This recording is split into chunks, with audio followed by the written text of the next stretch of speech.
And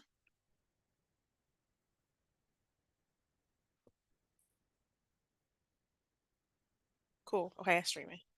All right, let me come back here. Let's pick up part two. Part two. All righty.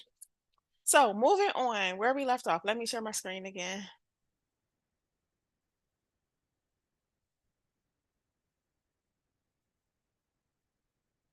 Can everyone see my screen?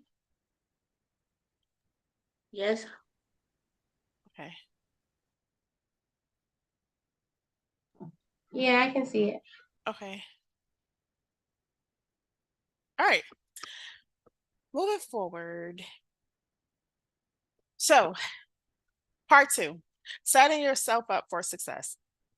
This is the most important thing when you go into one thing that I really appreciate about information technology is that it teaches you how to think.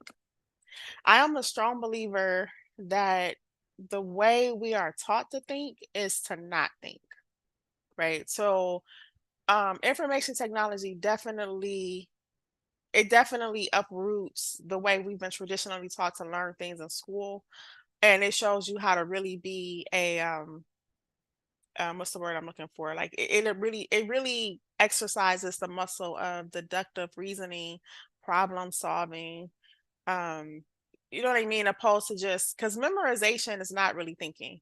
So if you think about when you go through school, a lot of it is just memorization. You have vocabulary words, they tell you the words, you remember the definition, you know what I mean, or you're learning terms and you're remembering the terms, or you're when you get more advanced, critical thinking. It also exercises the muscle of critical thinking. That's what I was thinking of.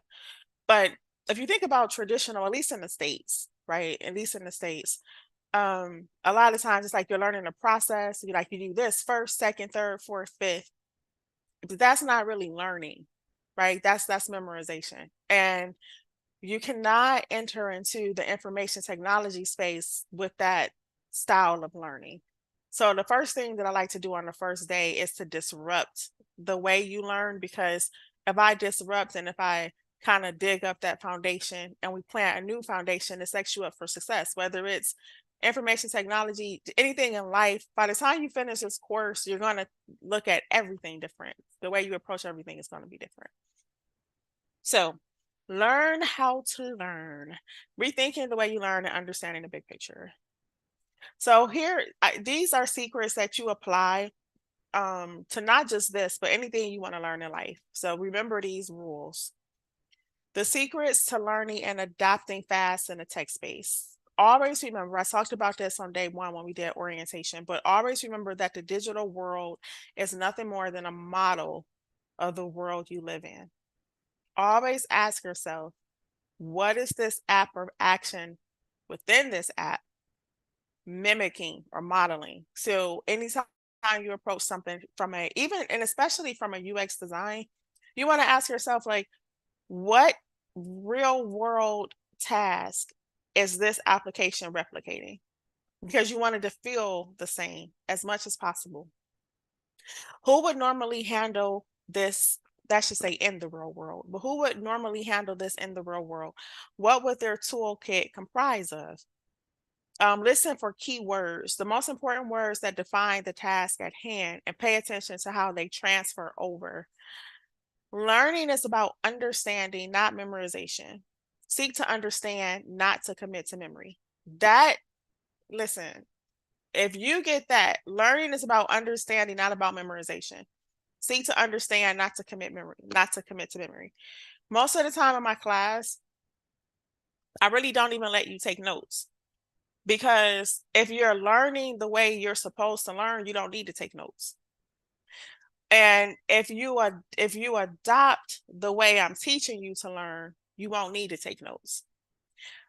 So when I say that, of course, that's not like an absolute, right? So what I'm saying that there's like some rare cases. I would say maybe like 5% out of 95% of what I tell you, I may allow you or encourage you to take notes. Maybe 5% of the class, but 95% of the class, if you're taking notes, then I know that you're not learning.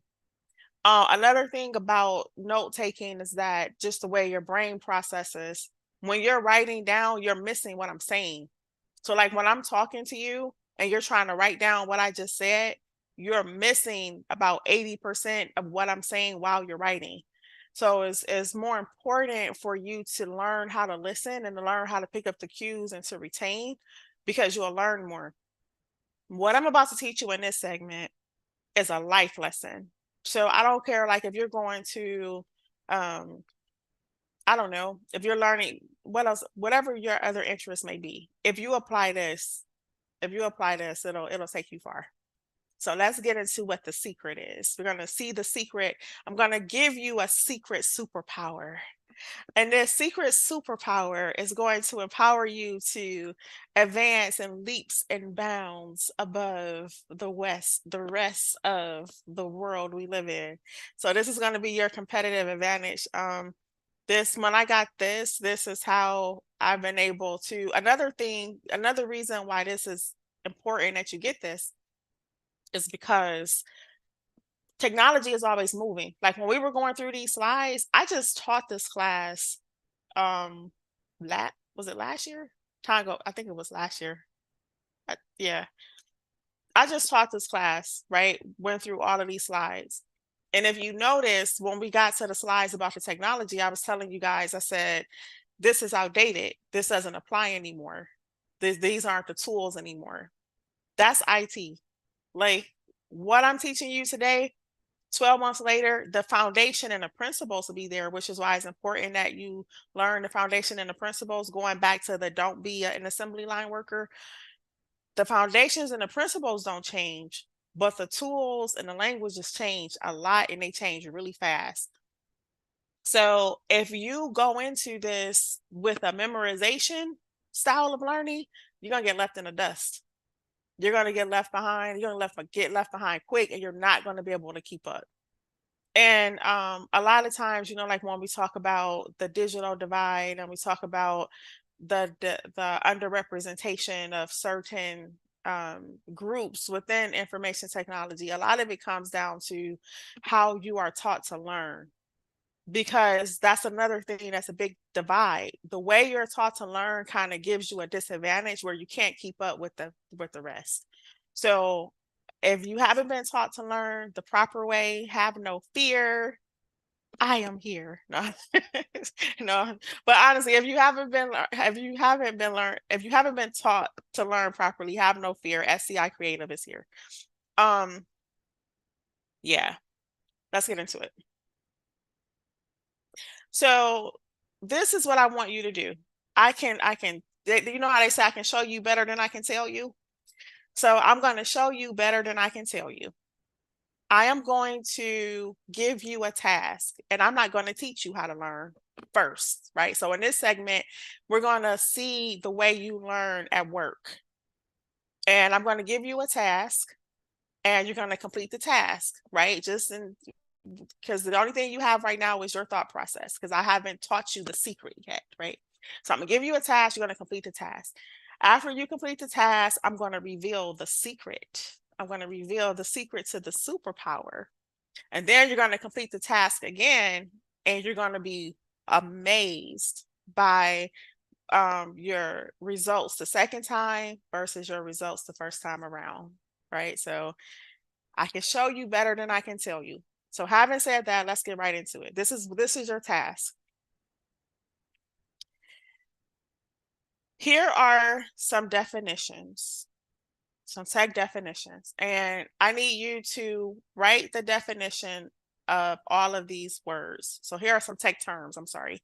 Here are some tech terms, and I want you to write the definition of each term. We haven't talked about it yet, and I know, but I'm going to, like I said, pause recording, and you are going to, I want to give you, let me see, there are 14 terms. There's 14 terms. I'm going to give you 2 minutes per term. So I'll give you 28. Let's round it up to 30 minutes. I'm going to give you 30 minutes. So I'm giving you 2 minutes per term. I'm timing it. So after 14 minutes, I'm going over, because there's two sets. I'm going over to the second set. So take some time, write down the definition of each one of these terms. I am pausing recording. And I'm setting a timer.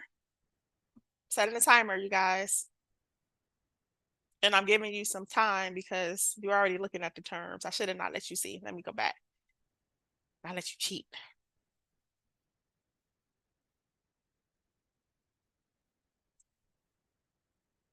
Okay, the timer is set.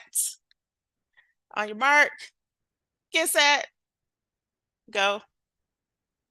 I'll be back. Write the definition of each term to the best of your ability.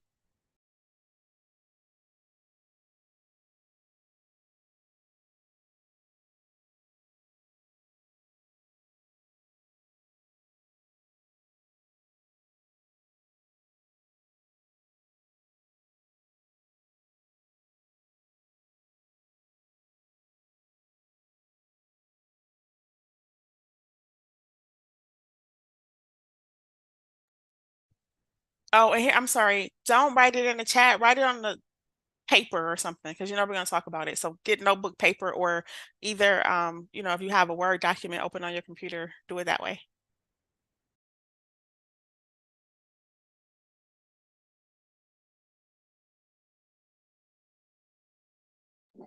Are we supposed to do our own definition or like based off our knowledge or look up a definition? Do not look up the definitions.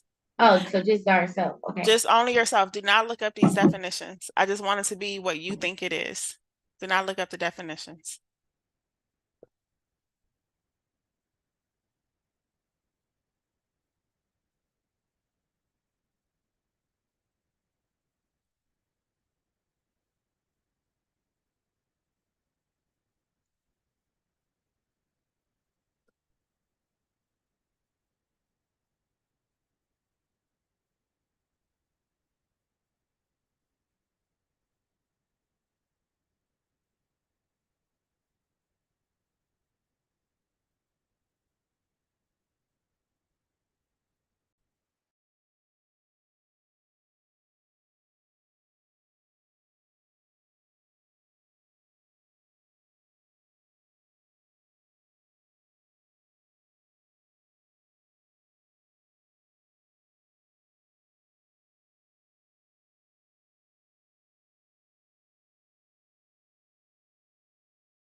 Actually, I'm going to intensify it to prove my point.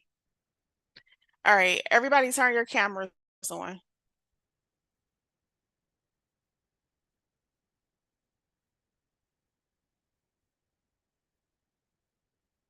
And this is what we're going to do to make it even more to prove my point.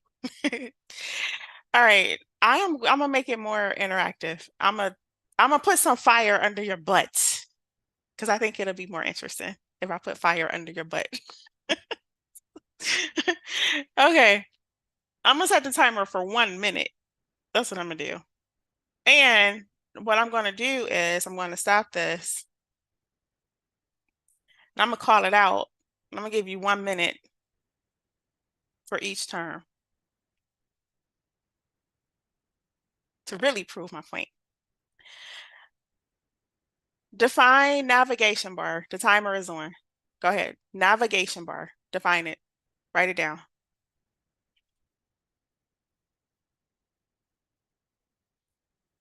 Do not look up the term. Don't cheat.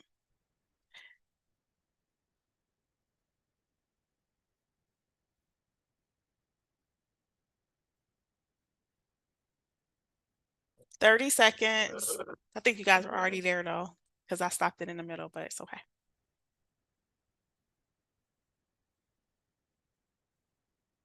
All right, next term. Address bar. Address bar. Define the term. Timer on.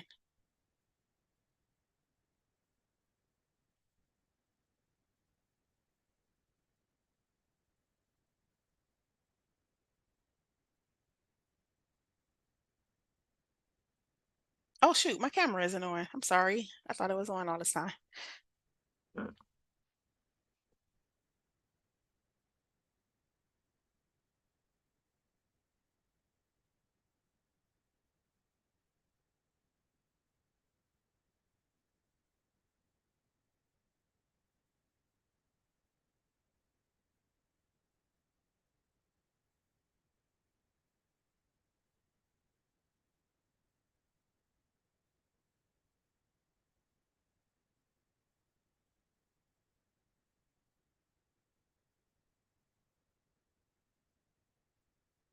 Time, search bar, define it. 1 minute.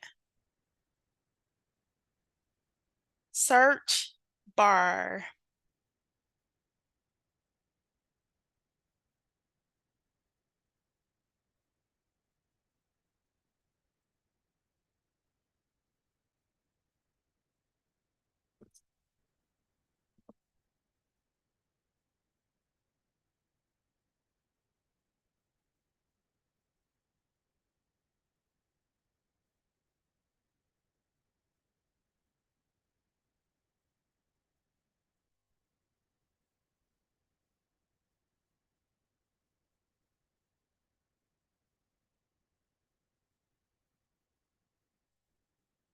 Okay, next term. Server request. Define it. Server request.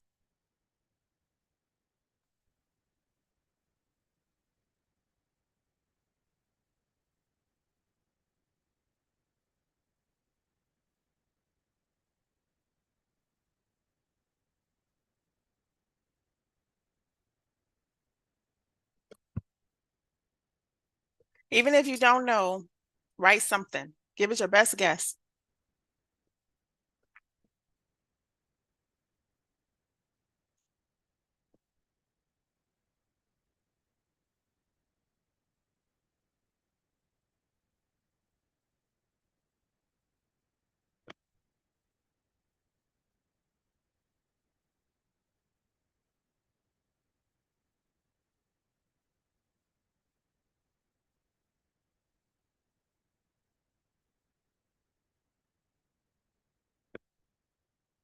Next term, Google index. 1 minute.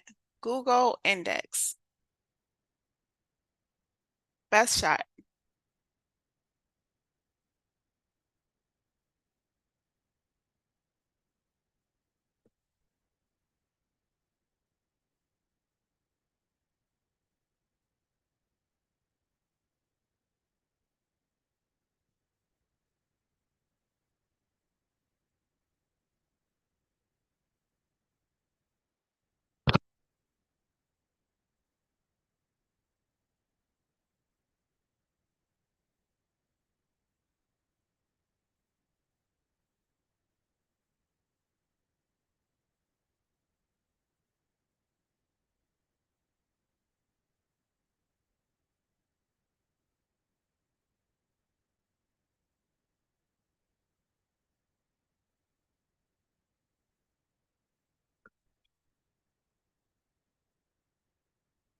Time.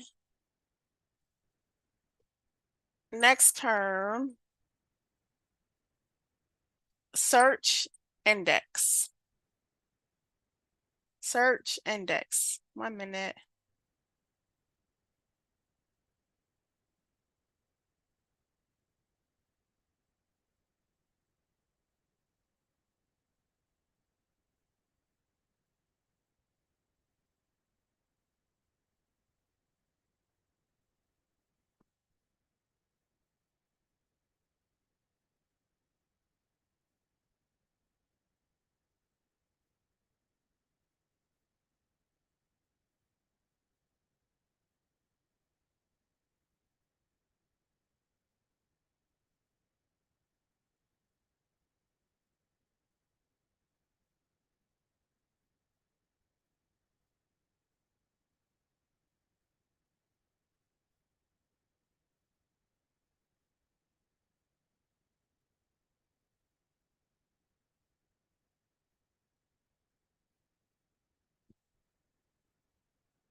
Next term, Google search.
Next term, oh, sorry, it's a little bit premature. Next term, I lost myself. Search index. Search index. 1 minute.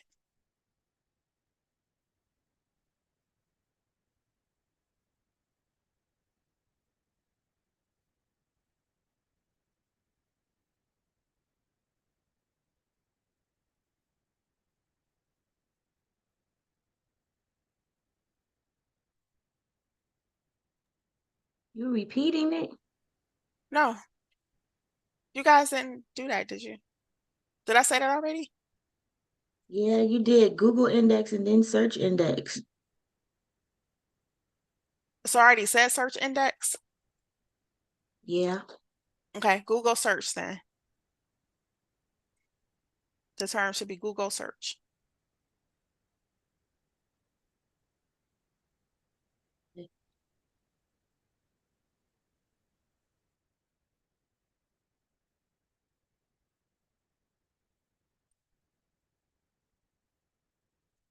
The next term, engine. Define it, engine.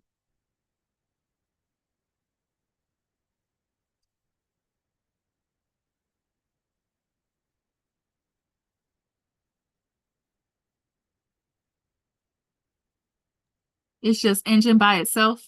Mm-hmm. Thank you.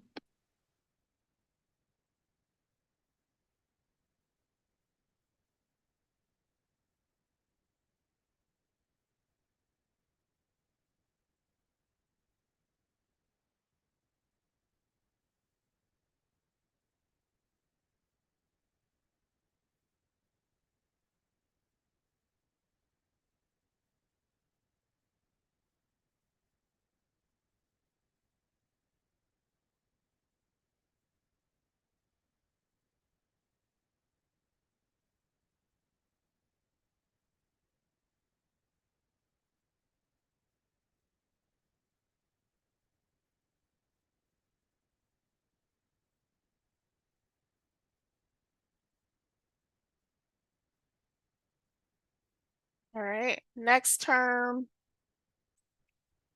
um, search engine.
Next term, client.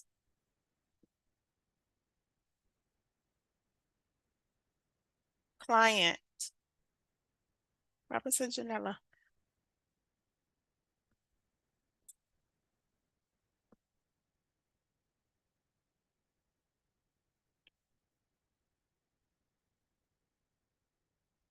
I think Janella fell off. She said her computer died. That's gotta plug it up. That happened to me before.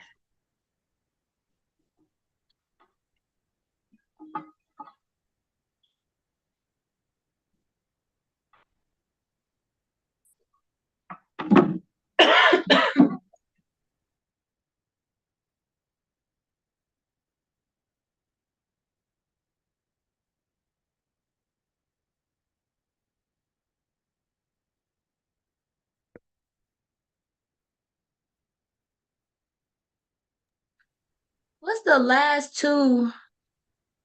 What was the last two? Engine, search engine, and then client. We just Client. finished Okay. client. The next term is file checkout. File checkout. File checkout.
Next term is browse.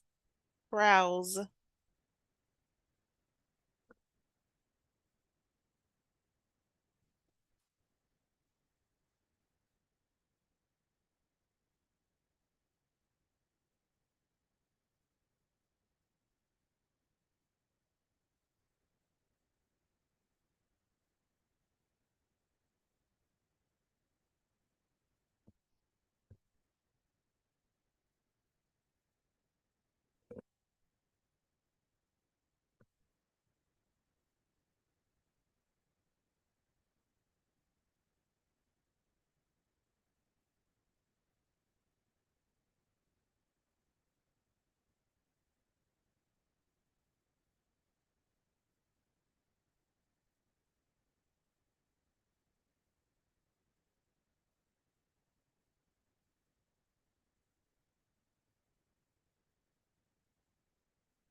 Next term is browser.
The next term is the cloud. The cloud.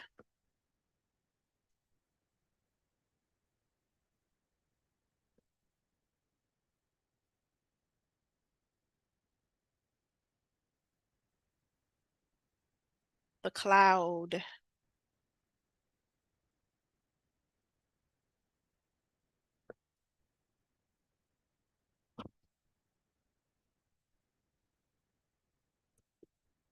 Hey, Janella, the cloud. Hurry up. Write your definition down. You got 30 seconds. The cloud. The cloud. Mhm. And the one before that was still search engine. No, but that's okay. You just missed those two. Okay.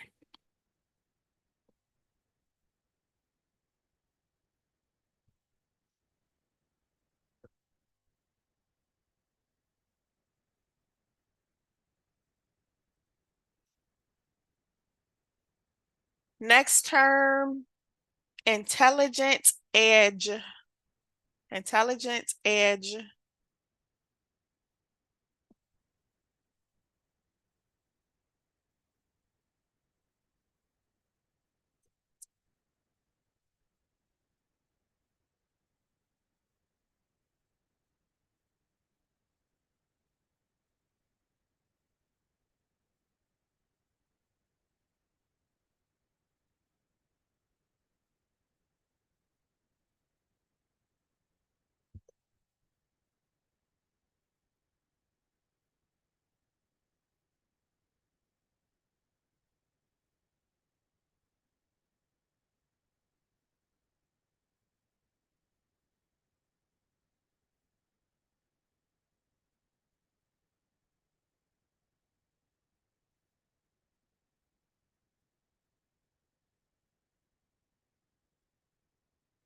The next term is backbone.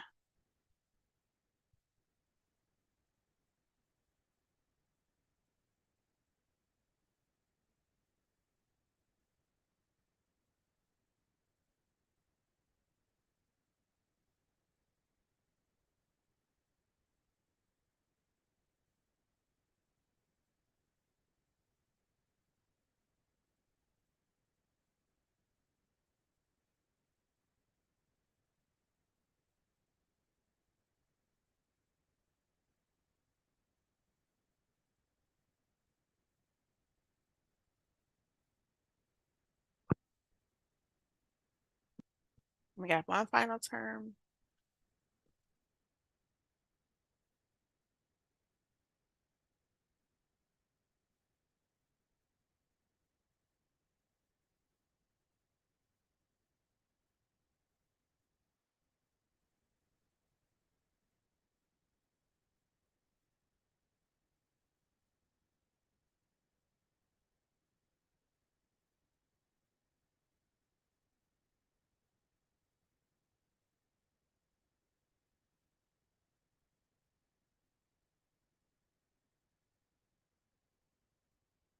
Next term, e-procurement. E-procurement.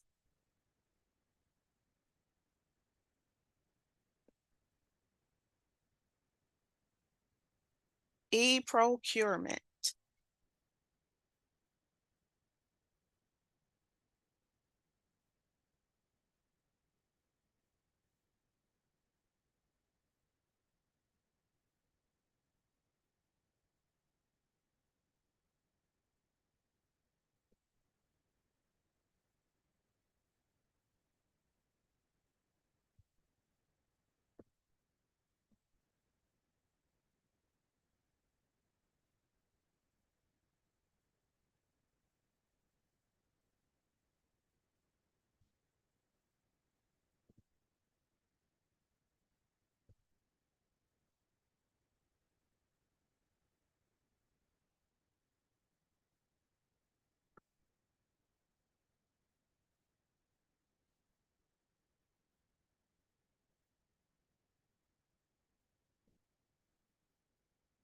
And the last term, broadband. Broadband.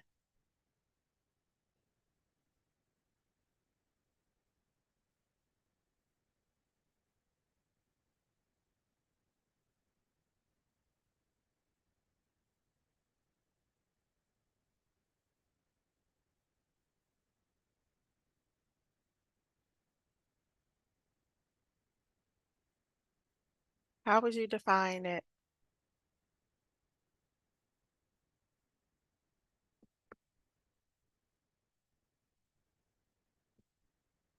Broadband.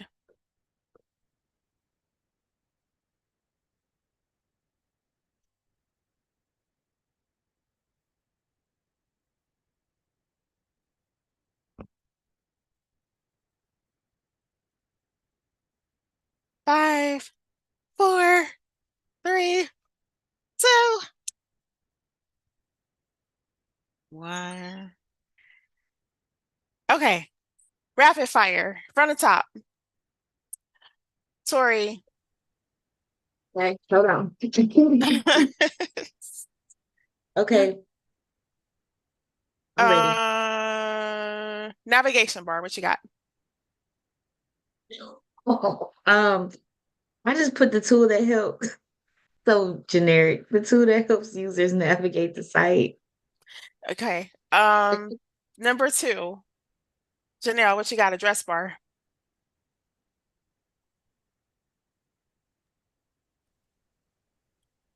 The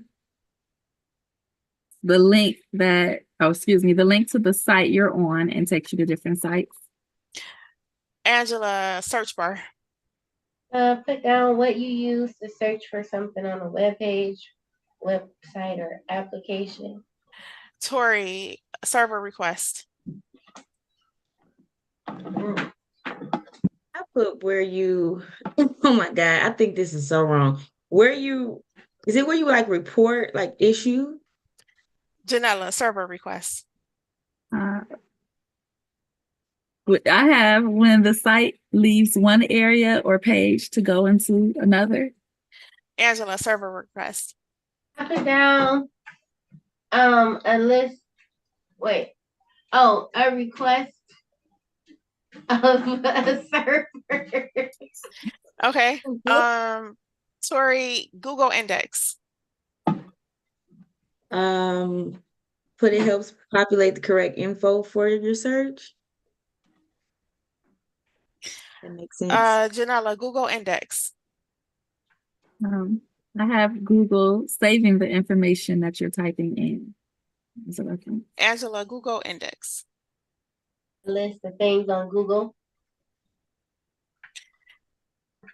Search index, Tori. Oh, we did that one already. We did search index? No, we did search bar. No, you did server request, Google index, and then search index. Okay, Google search, sorry. I'll put Google search. I'll put populate search engine. I don't know what must pop. I can't even read what I wrote. Populate search engine. What? I don't think that's right. Okay. So search Google search. I guess off the top will be what you put in that you're actually searching for. Janella, search Google search. I just read this one for the last one, so I may have did it backwards. But I said it's Google saving the information that you type in. Angela, Google search. I put down the Google search bar. Tori, engine. Internet. Janella, engine. A tool that powers an online source. Angela, engine. I put down a tool used to help something run. Search engine, Tori. Like Google, Firefox, or Yahoo. But what is it? Oh. Tools used to help you search different Client. Client. Just put the user. What you got, Janella? Nothing. I lost Or did you that's when you exited left? Angela, what do you have? I put down the person paying you for a service. Files checkout. I put process in a track. Oh. What's the word? File checkout, FILE. What did you have, Tori? Processing a transaction on the web. What did you Or have, Janella? Nothing. What did you have, Angela? When you take a file out of a shared space, Browse. What do you have? What do you guys have? Browse. Let me just. What do you have, surfing, Janella? surfing the What web. browser? I also put the same definition as like Google, As Firefox. what do you have for browser, Janella? Nothing. What do you have for browser, Angela? wait, did we do browse? I just only asked one person for browse. Oh, What do you have uh, for browser? the system used for browsing, What's an example of a browser? like Firefox. Archive. Oh, I didn't ask you guys that one. Intelligent Edge. What you got, Tori? Ah, I didn't have anything for that. What do you have for Intelligent Edge, Janella? Yeah. So, I said knowing groundbreaking information. What do you have for Intelligent Edge, Angela? I put down having a one up on something because you're educated in a subject. E-procurement. What you have for e-procurement, Tori? I heard that word. Okay. What you have, Janella? I actually skipped that one as well. You can't skip. That was the rule. Oh, I I stared have at it. nothing. I just couldn't. I was like, I can't even break this apart. I don't know what this word is. What you got for e-procurement, Angela? I put down to obtain whatever the E stands for. Okay. Okay. That's as good as we're gonna get. What do you have for backbone, Tori? I just put the strongest part of the structure. What do you have for backbone, Janella? As it relates to Tech. technology, I put all of the terms that are used in the technology world. What do you have for backbone, Angela? I'll pass on that. What did you say? What did you say? The bone in your back. It is though, right? Okay. Okay, I'm just trying to see where your head at. Okay, I got it. I got it. All right. Okay, so here's an old school walkthrough. So it's gonna make sense. So We're let not me doing broadband. oh, broadband. Thank you. Mhm. Broadband. Internet speed. Tori. Wait, what is she? I didn't even know who answered what. Tori, what you got? Me. I just put like the internet speed. What you got? I have the speed at which connectivity is determined. And we lost Angela. Okay.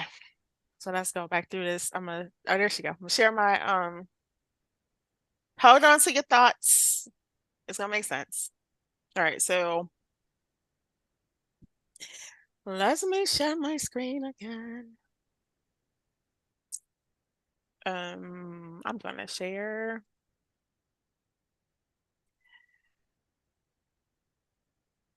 Okay. Hold on, y'all. You know, it's taking me a second to share my screen. Share.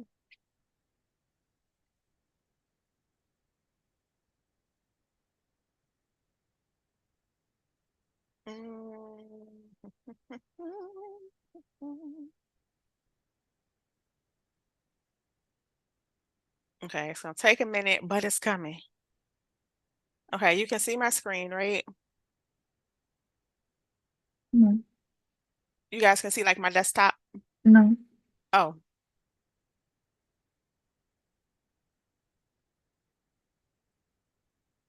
Can you see my desktop now? Yes. Okay, cool. All right, so let's walk through this. Real life models, making a connection. Old school library walkthrough. How many people, I don't even have to ask. Everybody has been to the library, right? So let's walk through this. Mhm. You heard that the book The Secret was awesome, and you would like to go to the library to check out the book. Let's walk through the process from your home. You navigate to And listen, every time you hear a term that was in these definitions, like just do like this or something. You navigate to the library. You request. You didn't get server request. You request. Oh, okay. I thought it had to be the actual times. Okay. You request the librarian to help you search for the book, The Secret. The librarian receives your request. I can see y'all. I was trying to do it for search too. The librarian receives your request and heads over to the database of index cards to find the title of the book. The index receives your request and heads over to the database of index cards to find the title of the book. The index card tells her where to search for the book within the library. The librarian uses the letters, the numbers, and the address. I don't see no hands. You Of the can't book. see me? Oh, I see. Of the book to locate the aisle and shelf where the book is located. Do you guys remember going? I don't know if this was just. I think have you guys ever gone to the library and you ever see them pull out the old index cards and then they search through the index cards, and then you know how like on the index cards it tells them like what row the book is in, what letter, and you know how the back of the library books, how it has that little number on it when you check the book out. You guys remember that? Was the card? Were you Yeah, remember the no, card. you know how like you go to the library and you go to the librarian and you say, I'm looking for, I don't know, The Secret, the book, whatever. Do you guys ever remember, they may not do this now, but when you were kids, do you ever remember them pulling out, like it was like a drawer and it had index cards and they would pull up that little card, and remember the card would have like, it would be like a letter like G-123 or something like that. And then they would know where to walk and what shelf the book was on. Do you guys remember Yeah. that? Yeah. And they were on the index cards. Right. Remember? Okay. The index card tells the librarian where to search for the book within the library. The librarian uses the letters and numbers or the address of the book to locate the aisle and the book and the bookshelf. Okay. So the librarian pulls the book and places the book in your hand. You and the librarian handshake.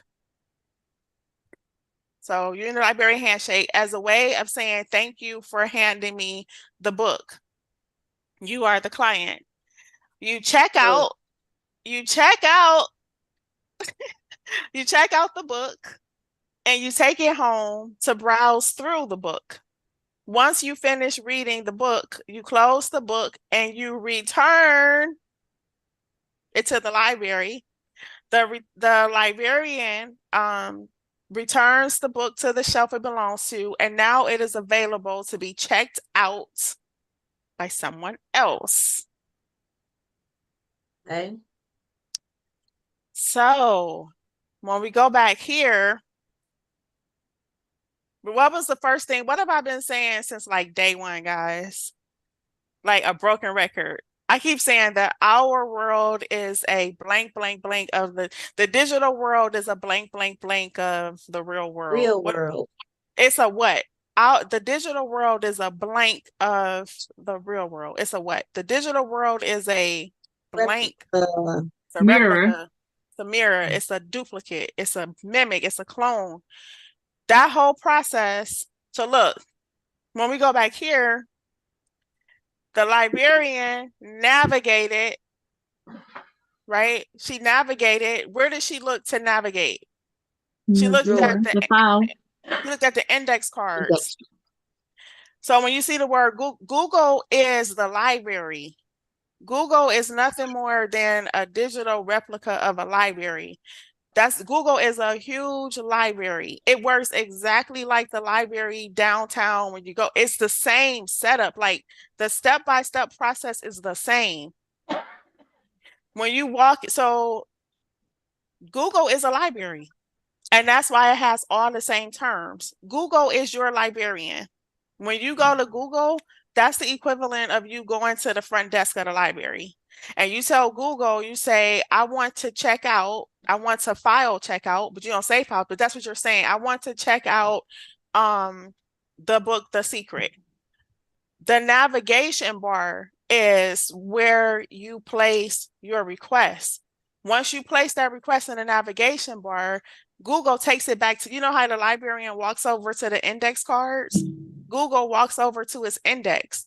But you know how those index cards have like the letter and they have the numbers on it so that you know what shelf and stuff to go to? That's why every web address is numbers. Web addresses actually look like numbers. It's like 111.20.3. It's the same. When I tell you it's step by step, it's an exact replica of a library. Every step of the process is identically the same. So that's why I said like everything in a digital space is just a replica of what exists in the real world. The reason I keep saying that over and over and over again, when we look at these other terms, engine, an engine, right? An engine is something that makes something work. Someone said that, that's true.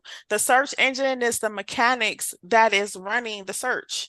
It's all the keys, the components, the gears, the software that's running the search. You are the client, the file checkout, you check a file out, you put it back. When you close it, browse, you guys already knew that.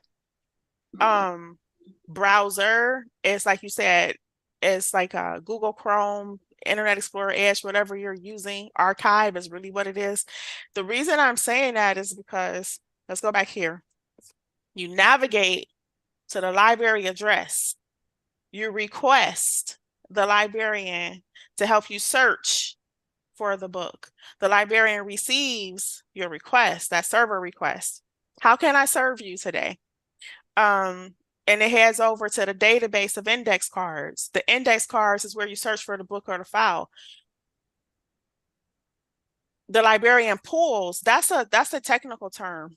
When you guys are working in this, and you're going to hear people say, did you pull my change? You're going to hear people say that, did you pull my change? Handshake is a technical term.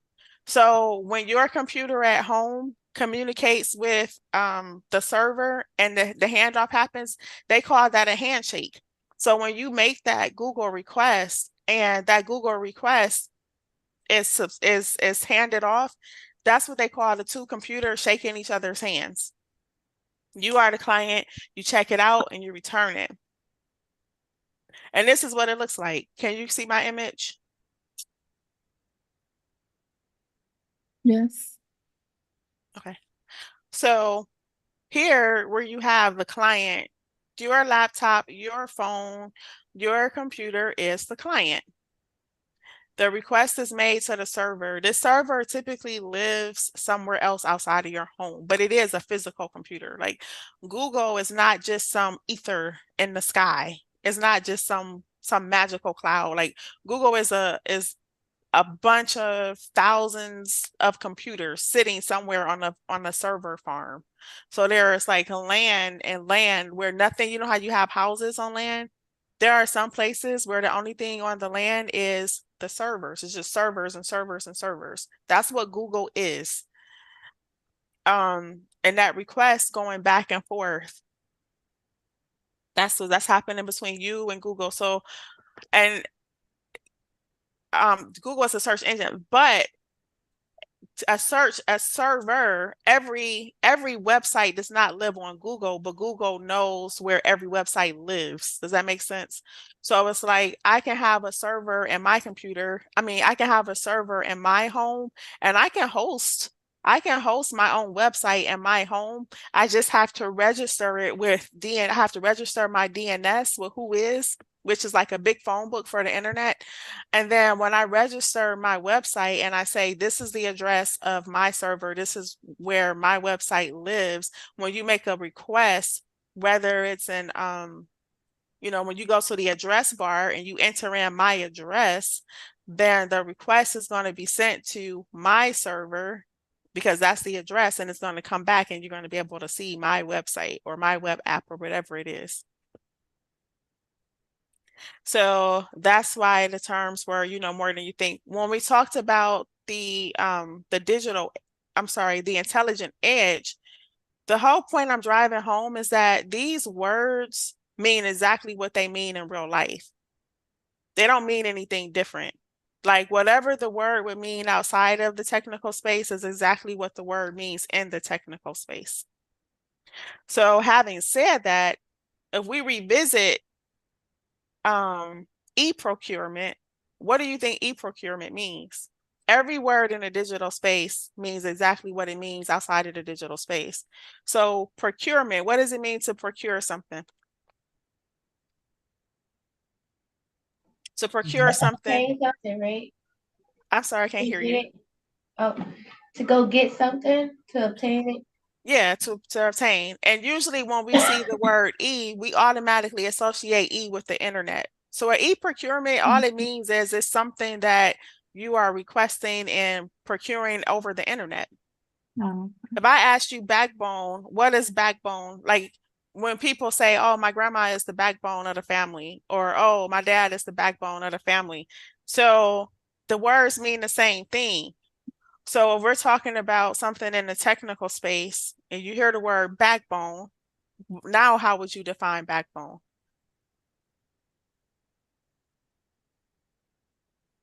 Holds everything together. Mm-hmm.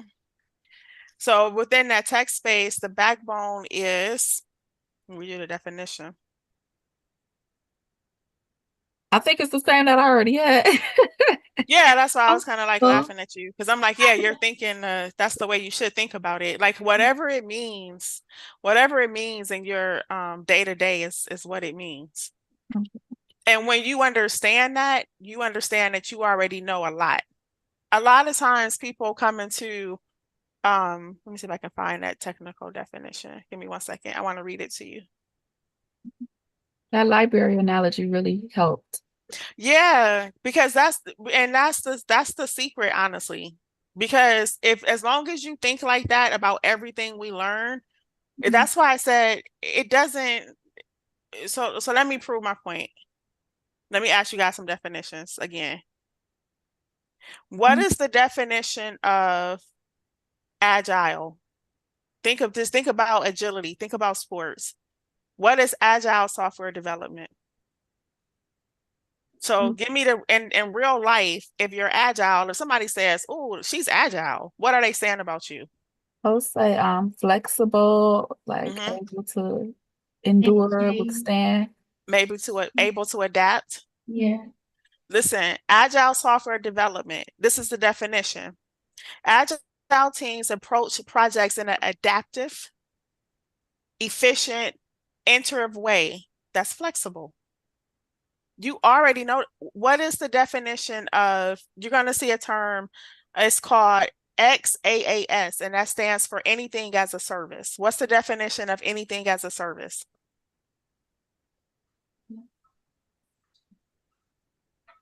I don't know. No, you know this. Oh, If it's if it if it, we weren't talking about tech, and if I tell you I can offer you anything as a service, what am I saying? right. Everything can be used to make money off of. It can be used. If I'm a business owner and you say, what do you offer? And I say I offer anything as a service. What did I just say to you?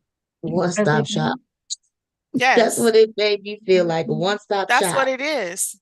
So Okay. like when you're searching for services and they say we offer anything as a service, they're saying as long as you pay for it, we have it. Whether you need a server, whether you need space, whether you need data.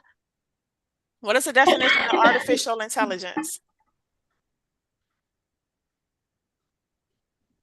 What's artificial? Non-human information, What's it? Yeah. What's artificial? What's the definition of artificial? not real. Not real. Artificial is if somebody say you got on artificial Gucci, what they're saying. It's fake. Not It's a replica. It's an replica. impersonation. Yes, So what's artificial intelligence? a replica of human intelligence. That's Yeah. all it is. What's the definition of big data? That's a term. That's a real term. Big data. What's data? Information. What's big? Large information. Large. So if it's big data, what's the definition? It's a large collection of data. Okay. What's the definition of business intelligence? BI. You hear that in tech all the time. When you guys work and you're walking around the office, they're going to say, we need to have a meeting with business intelligence. What's business intelligence? Mhm. Being professional and using Well, terms. as it turns in tech,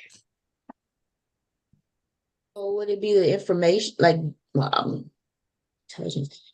Mm, I can't even get it out. Like more information towards the business aspect of something. yeah, the business intelligence is just the raw data, the sales, the finance, the marketing information, the marketing operations, all of the documentation about that, all of the rules and the processes is business intelligence. What is the cloud? Storage. All the information where it's stored. But and if it's in the cloud, where is it? Uh, But everybody thinks that though. That's why I hate the thing. They should have never called it that, because I feel like that's one of those definitions where they should have chose a different definition, because it confuses everyone and everyone kind of sees the internet as being this space that's just like floating around the house, right? Mhm. And the cloud is one where I feel like they were trying to represent that it's outside of your space, but really the cloud Right. is just server sitting somewhere else outside of your device. So if if I have a server in my closet and if your information is on my server in my closet, because it's not in your house, is in the cloud. Oh, so it's not That's all it but is is. it's still external, right? It's It's external from external. you. Yes. You understand what I'm saying? So like if I have pictures saved on my phone, like literally on my little chip that's in my phone, it's local. If I save it to Apple, the cloud, it just means that Apple has a physical building, and inside of this building is a computer. Like you can actually walk in and touch it. And all of my pictures are on that computer. That's the cloud. So anything that's not physically your device, if it's outside of your device, outside of your home, it's the cloud. What is the definition of intelligent edge? If I say you're living on the edge, if I say I'm sitting on the edge of a cliff, what is the edge? On like the brink, like the Mm-hmm. um like Mm-hmm. So if the intelligence is on the edge, what am I saying?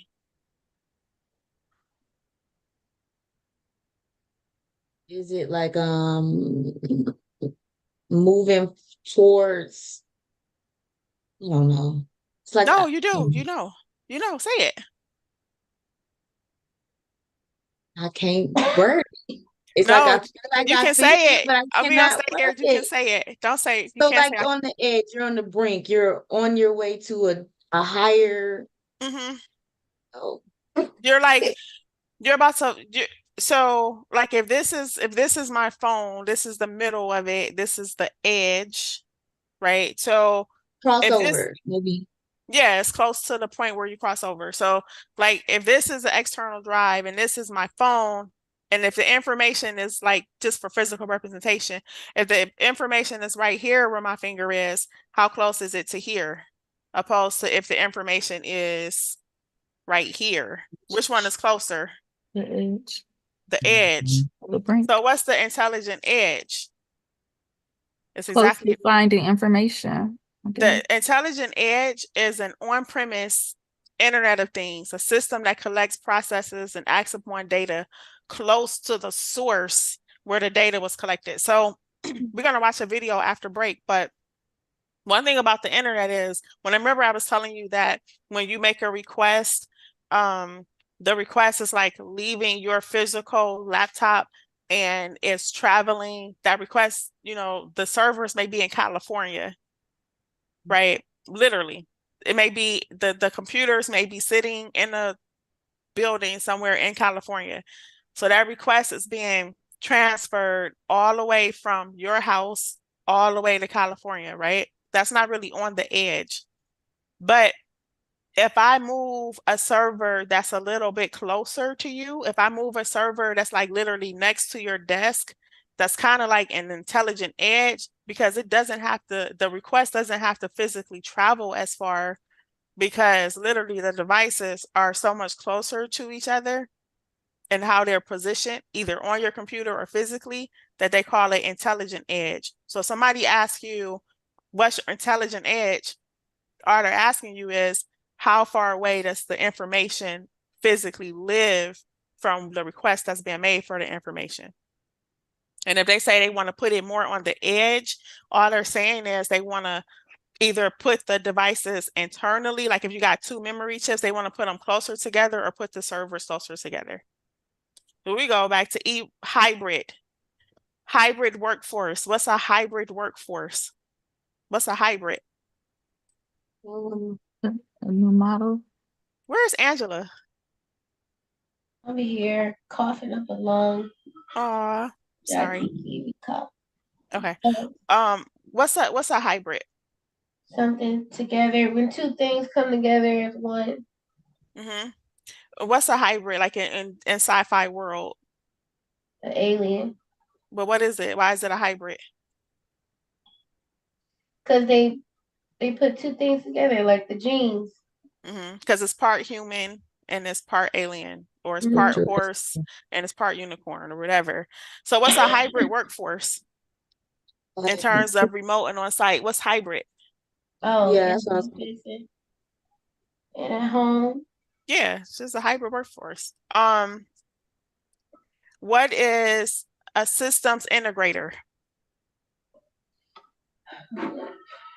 A systems integrator. What's an integrator? If you integrate something, you what? Bring it together. Yeah.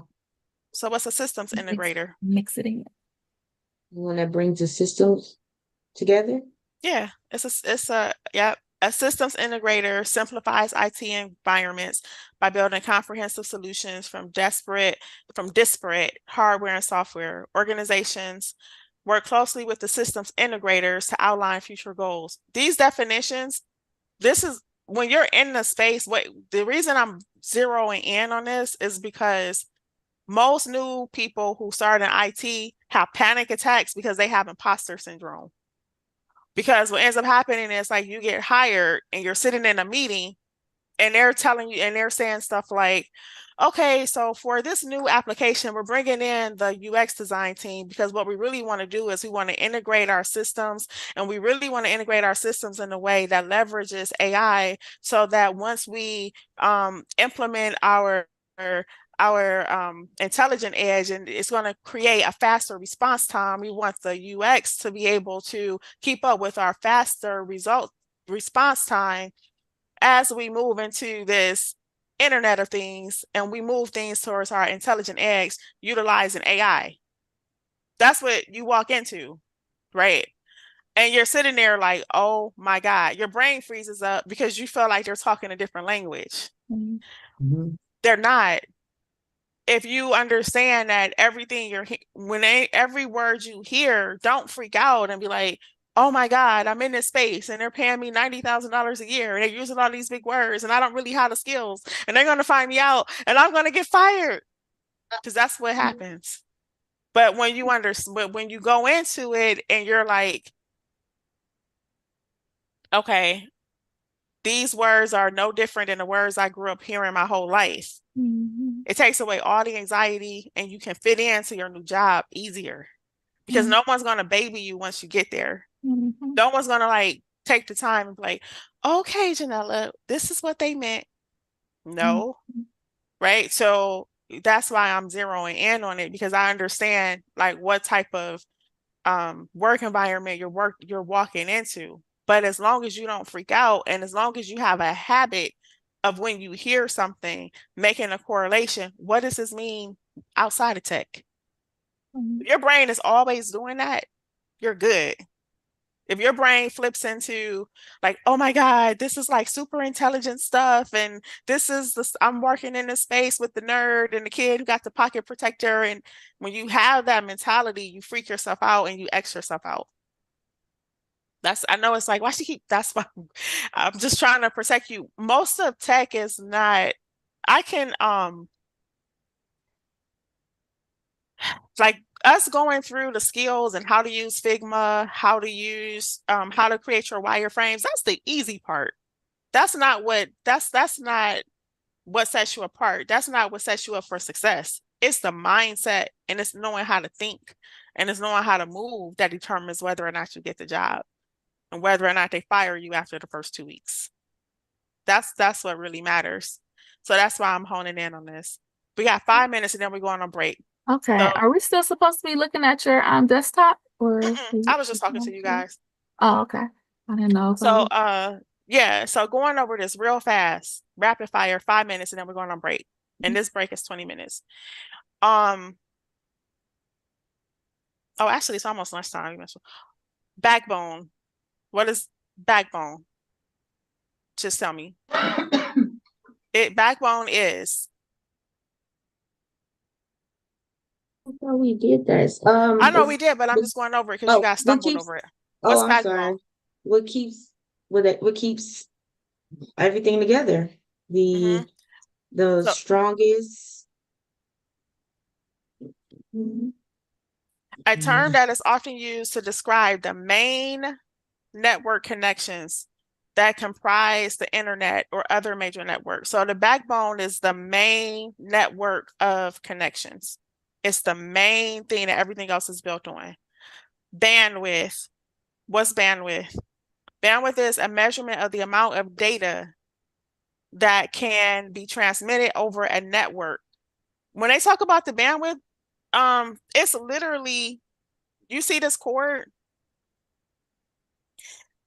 Literally, information is traveling across wires. It's not traveling across the sky from satellite to satellite. The information is traveling across wires. The thicker the wire is, the faster your internet connection is. So if this wire is going from your house to the internet service provider versus trying to get a description of thing. This wire, you got this wire, and you got this wire. Which wire has the most bandwidth? The black or the white? The white. Mhm. Bandwidth is literally the thickness of the wires that a system is using. And that's why, and then it's also the material, because that's why everybody is moving over to fiber optics, because fiber optics inside move faster than what they were using before. What's a business continuity plan? What's continuity, first of all? Continuity is how consistent something is. So what's a business continuity is like something being consistent. It's the consistency, it's continuity. If you ever watch a movie and in one scene when they were making fun of Tyler Perry, because they were like, that one movie he came out with, they were cracking on him saying the lady's wig was one way and then they did a shot and they did a shot back and her wig was on the other side. In the world of film, that's called a break in continuity. Mhm. So in tech, what's business continuity? What's a business continuity plan, Janella? Okay, well, for a plan, it would be consistent with whatever it is that you lay out to do in your Yeah. business. Yeah. A business continuity plan. Because when you're sitting in meetings, they're going to say business continuity plan. What is this the last one?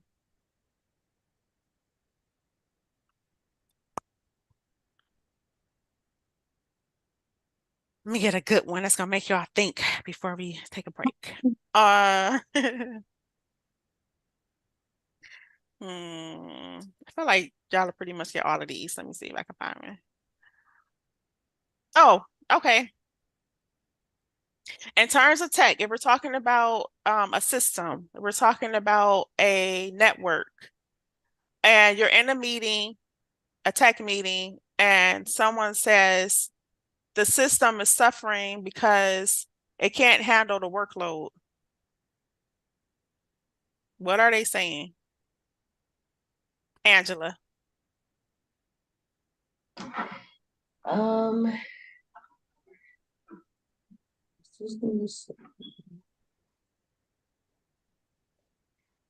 Everyone, listen, Jay-Z had a concert and the system crashed. He did a virtual concert and the system crashed because the network couldn't handle the workload. What are they saying? Too many users. But what's the workload then? The work, the workload of the server would be to, I guess, What's your trade it. workload? If I'm just asking you about your day and I'm like, Tori, how your workload looking this week? Crazy. But when you tell me that, what am I saying? You're telling me your workload is how many checklist item things you have to do. Yeah. It's how many things are on your to-do list.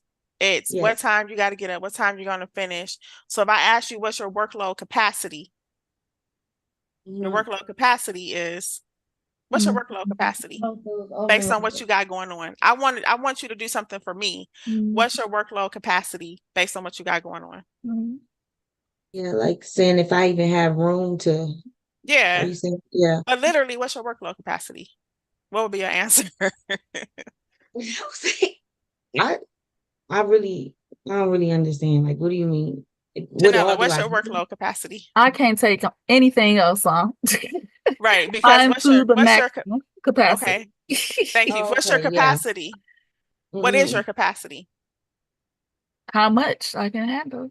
Yes, and that translates, but specifically though, how do you measure how much you can take on? Stress. Time. How tired I am. Time.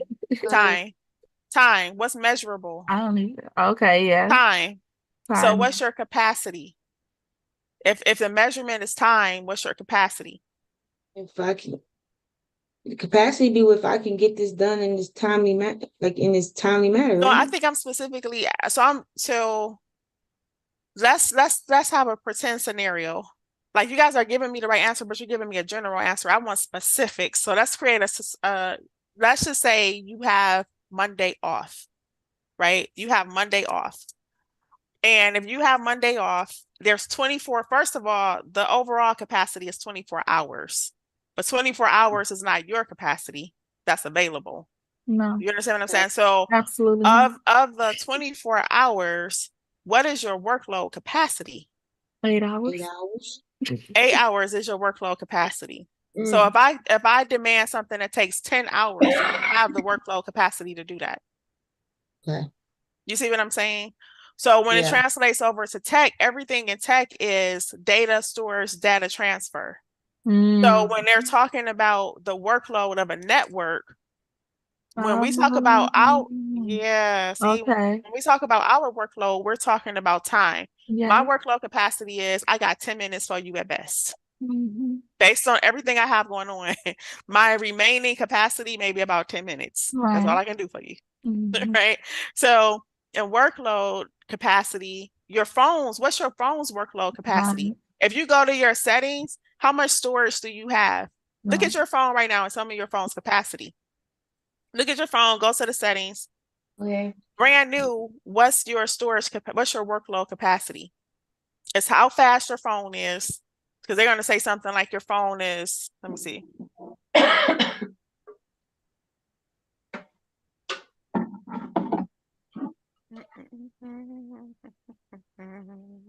Where are my settings?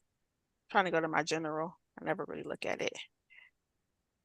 Okay, about. If you got an iPhone, go to about.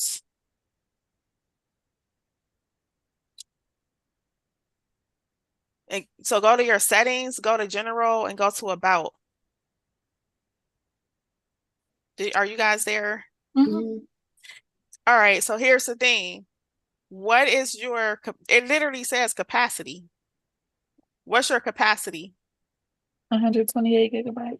But what's the available capacity? 79.22 gigabytes. Exactly. And then that other stuff that's on there is like how fast your phone is. You see like where it says the version? That's how fast that version kind of has a whole bunch of stuff tied to it, which dictates like how fast the phone is moving. How how many requests the phone can take, how many text messages, all that stuff is under. So when you talk about workload capacity, in terms of servers, it's like how much storage space is there? How much processing power does the server have? How fast can it respond to your request? If a million people go to Oprah's website and want to watch Soulful Sunday, it's like, can it handle that workload? Mhm. So yeah, that's all I wanted to go over. I feel like that kind of zeroes in that part in terms of that. The reason, just to zero in and to make my point very clear, the reason I'm honing in on this and I'm staying on it is because, like I said, one of the biggest things when you enter into a work environment is not whether or not you can go in, create a wireframe, create a website, a web app, create a beautiful design. That's about 5% of your job. The 95% is, can you blend into the environment and not feel like an imposter? Can you not feel intimidated? Can you hear all of the terms flowing around you and feel like you belong and not have an anxiety attack? Can you communicate? And you know what I'm saying? Like, and here's the thing, these words are not necessarily in your space, but they're around you. You know what I mean? Like, they're around you. When you go into a meeting, if you come across a term that we didn't cover in class, if you understand how to think, you're not going to be intimidated or shook. You're just going to hear it and be like, what does that word mean in everyday life? Oh, okay, I know what they're talking about. And it's just going to be that simple for you. So, having said that, that is the superpower for all things tech. And another thing I want to point out is I deliberately asked you guys the definition of, like, it was about 35 terms. And let me count. 1, 2, 3, 4, 5, 6, 7, 8, 9, 10, 12. 12 of the terms you never heard before, but you still gave me the right definition, which is my point. Because once you understood that it's just what does it mean in real life, you were able to work through and process. Now, let me ask you a question. Did I give you a list of vocabulary words and say, go home and study these vocabulary words and then come back? I didn't do that. I just changed the way you thought about it and you were able to give me the right answers. Did you take notes? No. But if I ask you what these words mean, you know what they mean. How many hours did you study these 35 terms? None. Mhm. That's the key. That's the key. Having said that, I am hungry. Me too. Okay, so normally we take lunch at 12, but I'm hungry now. So we're taking our hour lunch break now. I will see you guys back at 12:30. Get lunch, take a break. I'll see everyone back at 12:30. Okay. Okay, but can I say something? I mean, I know Mhm. we're on lunch or whatever, but I think it's pretty cool how you just did that as far as, workspace or workload capacity. In the tech world, it is based off of actual space, but in our world, it's based on time. And just as you said, if we only have a capacity of 8 hours, and our supervisor might say, "Hey, can you do this 10-hour project for me?" Well, technically, we don't have the capacity to do that, but we might try to force it, which would cause us to overload. Just like in a system, it will overload. You And got then, it. even though in the tech world, it's like, okay, I literally can't, like, I don't have the space, so it's going to stop. Whereas we might still try to force that space, and you may not get the same quality of work, but we still extended our time, but now the quality is, a little Mhm. shaky as it would if a That's a system were very running. good. I commend you for making that connection because that it is. It's just like that. And also, back to the workload example, sometimes, and that's what happens, like when people keep pushing their servers to the edge, they burn out. Because Mhm. we've had like sometimes, and that's why when I sent you guys the specs about what type of laptop to get, just making a correlation, and I'm like, you need to have about, I would prefer you have at least 16 gigabytes of RAM, but 8 is cool. Don't go below 8, because when we're opening up Figma and Photoshop and Visual Studio Code at the same time, and the workload of your laptop is that you can only have I don't know, Photoshop open, it's gonna be freezing Mhm. and lagging. You ever had your computer move real slow? It's like you click and it takes 10 seconds to respond, or it freezes and it crashes. That's because it doesn't have the workload capacity. Right. Yes, I commend you for making that connection. Mhm. Thank And you. okay, now we're gonna be back at okay, it's still 12:30. All right. It's still 12:30. Okay, I'll see you guys at 12:30. All right. Have a good lunch. Thank you. You too. Thanks. Bye.